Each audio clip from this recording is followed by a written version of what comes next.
এখানে যে স্কেলিটন গুলো আমরা দেখতে পাচ্ছি এটা ডগের এবং পিগের, শুকুরের, ছাগলের, এইভাবে সিরিয়ালি সবগুলো আমাদের মমি করে রাখা আছে।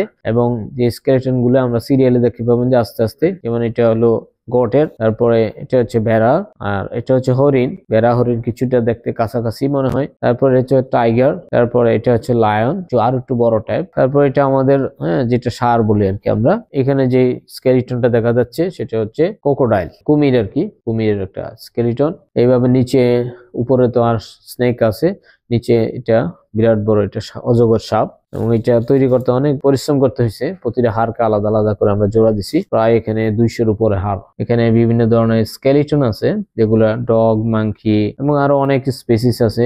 যেমন এখানে একটা বাউচার আছে, নিচের দিকে তাকালে এখানে ডগ রয়েছে। বাউচার মানে বাংলা যেটা বলে শুকুন আর কি, অরিজিনাল। সবগুলো এখানে অরিজিনাল। এগুলা আমরা বিভিন্ন চিড়িয়াখানার মধ্যে যেগুলো বাউচার আছে, ওগুলো অনেক সময় মারা যায়, সেখান থেকে আমরা অথরিটির মাধ্যমে, সরকার কর্তৃপক্ষের মাধ্যমে ওখান থেকে আমরা এটাকে কালেকশন করি আর কি। স্কেলিটন যেটা আমরা বলি, আমরা মেরুদণ্ড বলি বাংলায়, সেটাকে আমরা কালেকশন করি। এবং সেইটা কালেকশনের জন্য বিভিন্ন পদ্ধতি আছে। মাংসগুলোকে আমরা আস্তে আস্তে করে বিভিন্ন কেমিক্যালের মাধ্যমে আমরা অপারেশন করি। অপারেশন করার পরে পরবর্তীতে আমরা এটাকে হাইড্রোজেন পারঅক্সাইড দিয়ে আমরা ওয়াশ করি, সাদা হয়, ক্লিন হয়। তারপর আবার কিছুটা আমরা বার্নিশ ইউজ করি। আবার কেমিক্যাল আছে কিছু যেগুলো ফাঙ্গাস যাতে না ধরে আর কি, সেই ধরনের একটা প্রতিরোধ ব্যবস্থা আমরা নেই। এই জন্য প্রতিনিয়ত আবার তাকে ক্লিন করার জন্য আমরা অ্যালকোহল ইউজ করি, যেটা দীর্ঘদিন থাকে, সুন্দর সজীব রাখবে। এই জন্য আমরা অ্যালকোহলটা ইউজ করি আর কি। ইউনিক বলতে এখানে আসলে মিউজিয়াম মানে হচ্ছে আসলে ইউনিক।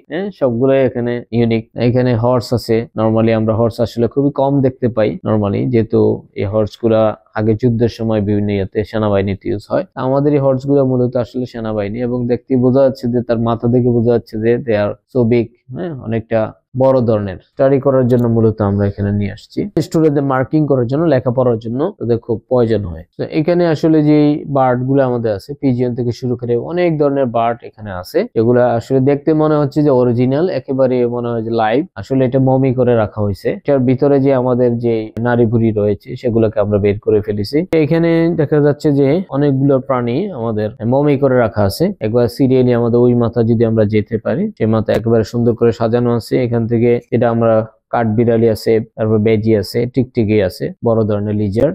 যদি আমরা দেখতে এটা ছোট মনে হচ্ছে, কিন্তু এটাকে আমরা টিকটিকি বলি, লিজার্ড। এগুলো সবগুলো অরিজিনাল। ভিতর থেকে আসলে আমরা তার যে নাড়ি বুড়ি রয়েছে সেগুলোকে আমরা বের করে ফেলেছি। আর ভিতরে আমরা কিছু ফোম জাতীয় কিছু ম্যাটেরিয়াল আমরা ইউজ করছি, এবং স্কিনটাকে আমরা একটা কেমিক্যাল দিয়ে ট্রিট করছি, যার কারণে এটা স্কিনটার অরিজিনালিটিটা ওরকম টিকে আছে। এগুলো মডেল হচ্ছে যে একটা অ্যানিমেলের ভিতরে বা একটা পশুর ভিতরে যতগুলা অর্গান আমরা পড়াশোনা করি তা আর্টিফিশিয়াল ভাবে তারা তৈরি করছে আর কি। এবং একটার পর একটা যদি আমরা খুলি, তাহলে আমরা বাকি যে ইয়েগুলো আছে একটার পর একটা সিস্টেম করে আমরা দেখতে পারবো।